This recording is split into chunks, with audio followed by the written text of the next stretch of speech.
Hey everybody, this is Kit with Kit's Cars. So one of the first questions that people ask when you get an aftermarket exhaust is, does it drone?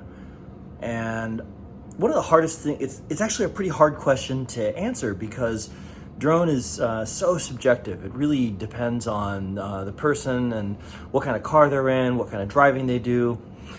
Drone in general is a sort of low RPM boominess. A lot of aftermarket exhausts make a resonance at, say, 2,000 to 2,500 RPM that centers, somewhere between 100 and 200 hertz, so fairly bassy. You can hear it cancel out bass in some of your music, so that's why I say that range. And it can be pretty annoying depending on the car. When I had my E90 M3, that was sort of the bane of my existence, that a lot of the popular aftermarket exhausts for that car made a lot of resonance at low RPMs, and sure, you could drive around it if you were willing to keep the RPMs high, but especially at cruise, some of the very popular aftermarket exhausts, especially when you went to high flow cats, made a ton of noise and were pretty annoying on the highway. And usually the way drone manifests itself is when you're cruising in gear on the highway, say 70 miles an hour or so, and you go to accelerate or you maintain a steady speed and you get sort of this boominess, then the exhaust that is just annoying. And it's something that OEMs very much tune out of their exhausts. So a lot of people, when they go to their first aftermarket exhaust, can be surprised by this.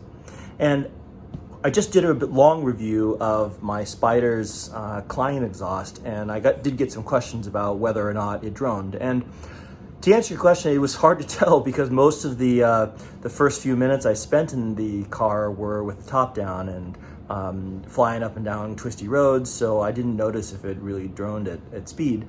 And today I got a chance to drive the car with the top up, and yeah, I gotta say, it does drone a little bit at 2,000 RPM, especially with the valves locked open.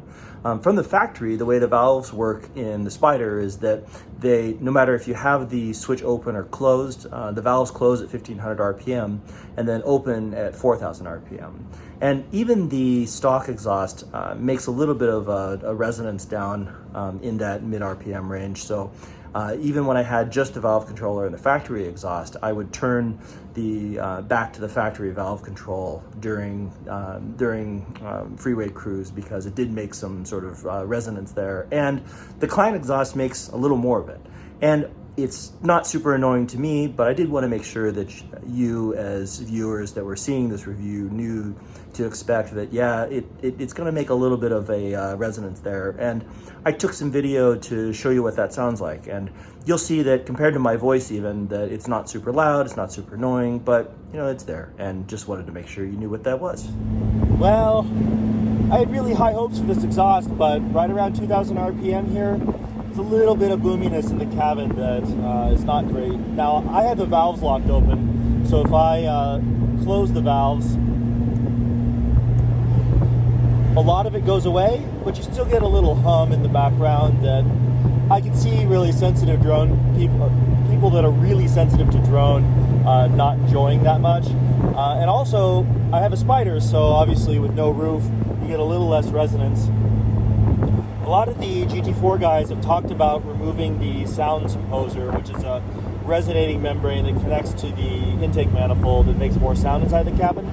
And I'll have to check in to see if the Spyder actually has that and if it will kill this little amount of drone. You can hear right around 2,000 RPM right now. There's a little bit of a background hum. And, I didn't find it that annoying on the freeway, except when I was going up a hill.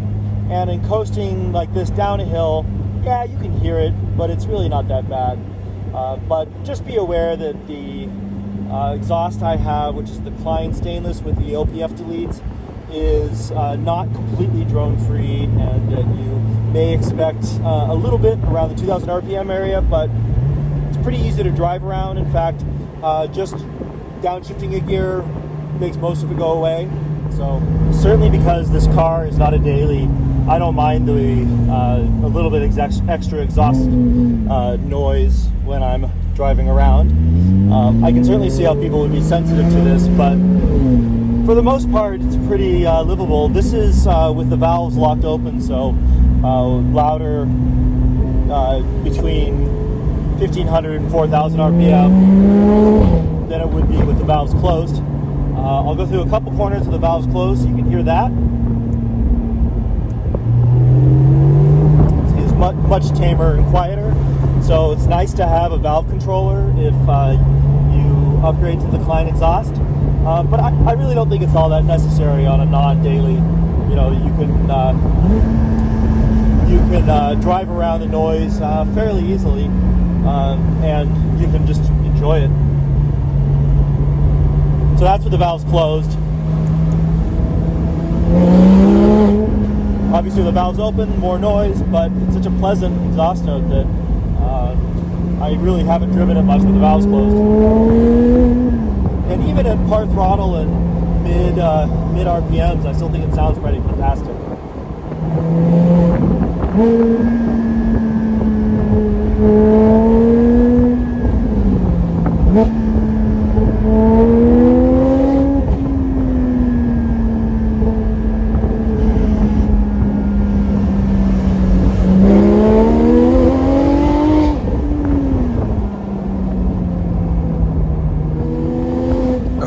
That's all I had to say about the exhaust. Hopefully that helps anyone thinking about getting one. The rest of this video is just sound clips of me having fun in the car. Mostly low RPM stuff, but hope it helps. Thanks.